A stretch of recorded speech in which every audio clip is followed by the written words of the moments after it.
Hey brats, welcome back to the channel, and today I have two very special guests, well at least one of them is special, you can figure out who, here to help me give you an actual unbiased opinion on the Subpac M2X. Because I love the Subpac, I use it for VR, and I think it's amazing, but people need to hear some actual good opinions besides mine.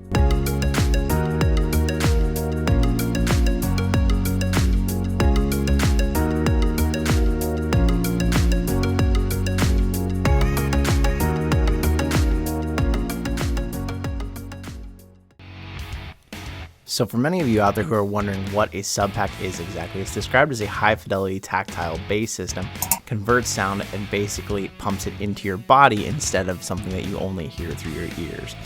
What this is like is it's like taking a subwoofer out of your car home stereo and strapping it directly to your back. You feel all of the hard bass notes pumping into your body, and this makes for a lot of different purposes. Some people like to use it in music studios. There are some arguments that this could be the future of car audio because it wouldn't shake your car to pieces. It could add a great effect in theater, but my purpose is gaming and of course VR. In VR, this allows you to have a sort of feeling of what is happening in the game rather than just what you see and hear. This pulls your entire body into the experience along with your sight and sound sensory experiences you're already having, and really adds a new layer of immersion. Damn it, Cat. Don't be up. Damn it, Cat. Don't put your tail in the way. Perfect. She's gonna knock that down. I can just see it now. So first here is Maddie. Say hi, Maddie. I'm Maddie. Hi, I'm Maddie. There you go. Keep going. Get real awkward. I want this to be super awkward right now. Well, you've managed that. Good. Maddie, how long have you been playing bass? I've been playing bass for about like 13 years, I'd say. 13 years. That's impressive. What do you play bass for? I mostly play bass for church, but I used to play in jazz band and just for fun. How many people go to your church? Like 3,000, 4,000 maybe? Holy shit. I'm used to a church with about 200 members, so that's crazy to me. That's like an actual gig. I mean, yeah, sometimes it does feel that way. Okay. And they're judgy because they're church people. So you know they're judging hard. Very much so. And then we've got Ray over here. Ray is a music producer, engineer extraordinaire. Say hi, Ray. What's up? Hi. Tell us about your music production, Ray. I've been working in recording studios for close to 10 years. I do music production. I mostly professionally mix records, so majority of my time in the studio. Nice. You want to name drop anyone big that you've ever worked with?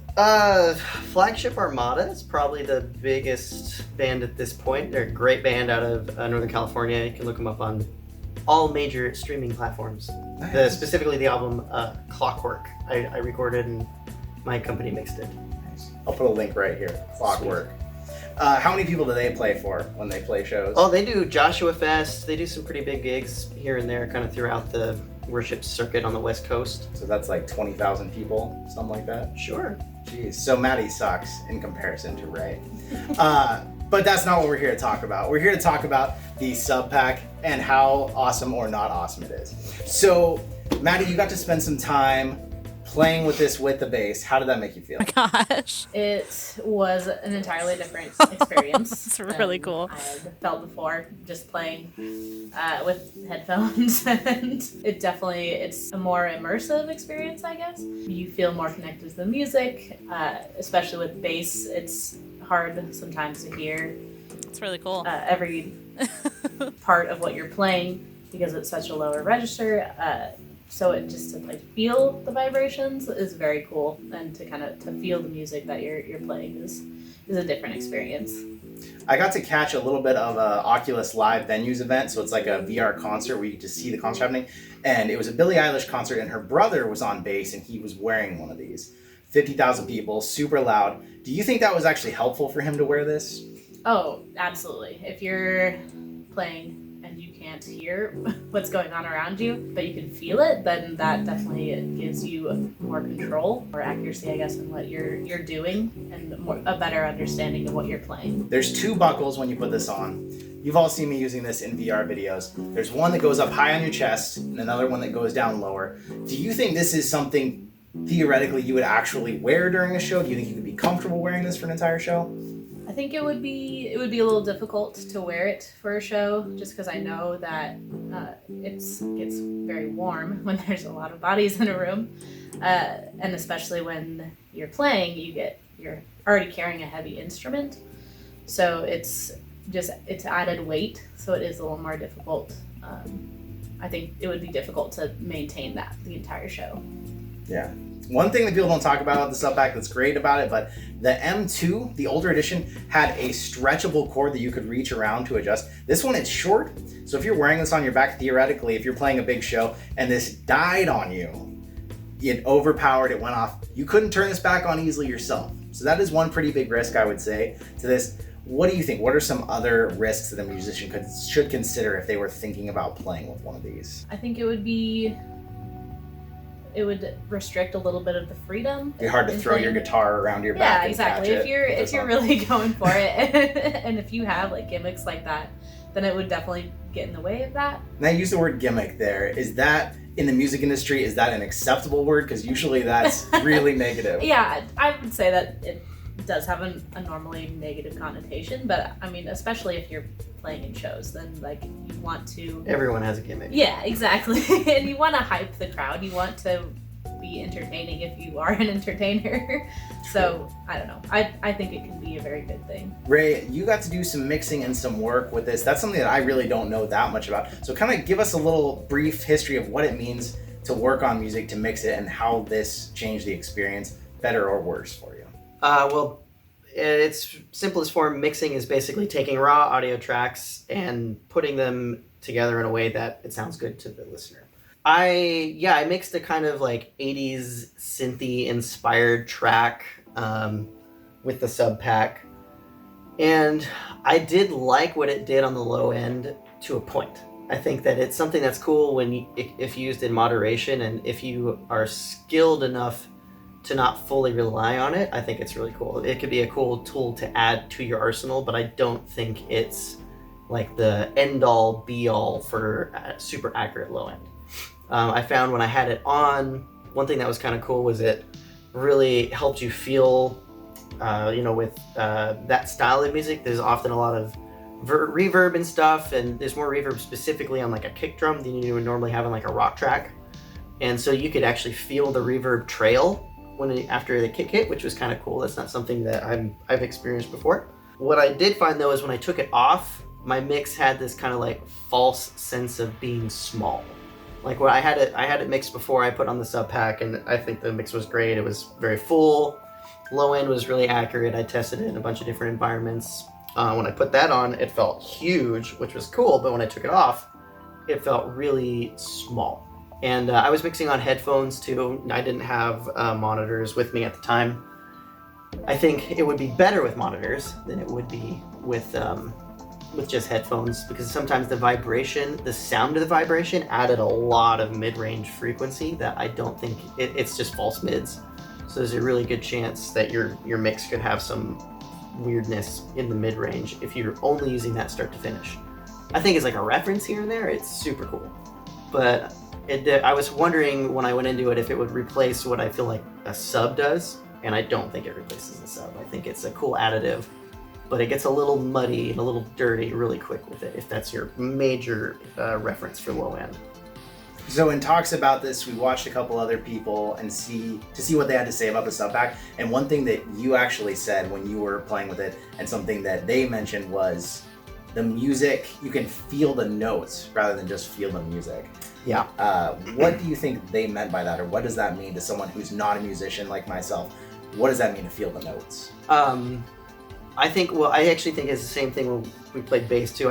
I put on the bass for a couple minutes and played around too. And it wasn't just a vibration, like I actually felt if you played the note of A, it like resonated as an A note. And so it's cool because you feel connected to the music maybe in a deeper way than you normally would, because you're actually feeling the note. You don't just feel low end. You hit an A, it feels like an A in your stomach. And you hit a G, it feels like a G. And I think that's what they meant by it, because I was kind of thinking about that too. It's the only thing I can think of. But that was really actually a cool experience, being able to actually feel like, oh, that's a G note or something when you hit it. Maddie, what do you think about it? You also said that you felt notes. What does that mean to someone who plays bass primarily?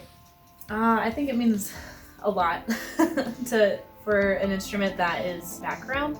I mean, it is considered by many like a rhythm instrument, and I would consider that too. But you can really feel the musicality of it in that sense. So I think that means a lot for someone that is used to playing an instrument that goes generally unnoticed by most people. So it feels good. That's something about the music industry. For me, from someone on the outside, you're right.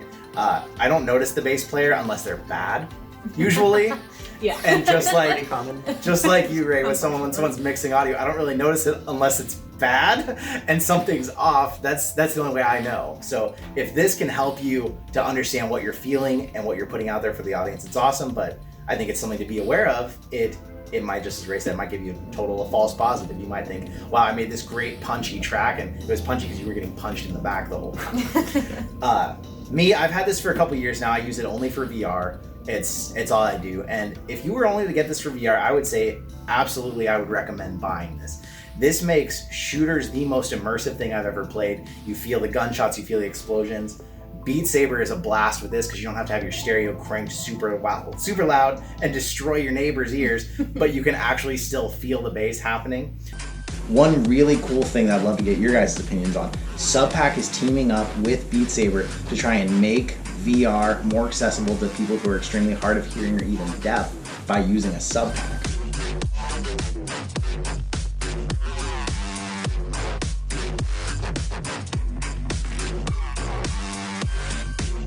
Correct. What did you think of Beat Saber?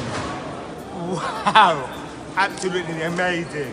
As a deaf person, using the Subpac and the VR, I just felt in a virtual reality world that I've never experienced before. What do you think, as far as someone who's hard of hearing, wants to get into music, doesn't think it's possible for them? What do you think about the use of a Subpac where you feel it instead of listening? I think it's awesome. There's a couple companies doing that. I think there's one called Soundbrenner. They make a metronome watch that it pulses, it has vibrations, and you can sync it to a band, and that's been super cool. So I think that's kind of a trend that might be starting to take off. Because it makes it accessible to an audience that it potentially could never reach outside of just straight visual cues. But having audio with visual is obviously incredibly powerful. Or I guess this isn't really audio, it's physical? I don't really know what you'd call it. It's hard to describe. And yeah. that's why, just like virtual reality, this is something that can make a huge difference if you get to experience it. But if you never get to experience it, it's hard to explain to someone what exactly it is or what it feels like. Maddie, if you had to say, this is $349. This is not a cheap accessory. You can find them on sale sometimes for less. $349. If you were going to play big shows as a bass player, would you say buy it now, wait for a sale, or avoid it? I would wait for a sale, just wait to see what the future is for it, because if they are working on something that might be like lighter and easier to wear during these shows, then I think I would be very interested in that. And if I was going to play big shows like that, that would be amazing. Ray, as far as music production goes, you know the price, but obviously price in music, $349 is not a lot to a music studio with how expensive their equipment is. Would you say that this would be a good addition to your studio, or something you would actually avoid? I think if you do a lot of electronic music, a lot of EDM type stuff that's going to be in a club environment, it could be a really cool tool to have. If not, I don't know that the value is really there, to be honest. Unless you're super experienced and you're not going to fully trust that, and you just want to kind of add to your immersive experience as a mixing engineer, that might be cool. Other than that, I would probably I'd say avoid it. So VR, yes. Musician, yes, maybe, depending on what's coming next. Sound engineer, maybe not, unless you're only doing EDM. Fair enough. Thank you so much for hanging out today and checking out this about the Subpac. There'll be more coming. If you have ever tried a Subpac, I'd love to hear what you think about it. A Subpac, a Wooger strap, any sort of haptic feedbacks in VR. I think it's amazing for taking it to another level. So let me know what you think, and thank you so much, Ray and Maddie, for coming here, hanging out today, having all these fun, awkward moments. You guys are great. And Ray sucks at Smash, by the way. He didn't beat me every round that we played. So Yeah. and Maddie was I got you. surprisingly good, actually. Maddie too. I was the worst of the three of us playing Smash Bros. But that has nothing to do with the sub pack. So thank you so much, and we'll see you in another video. Good job, you guys. We made it. We're so Proud of you. professionals.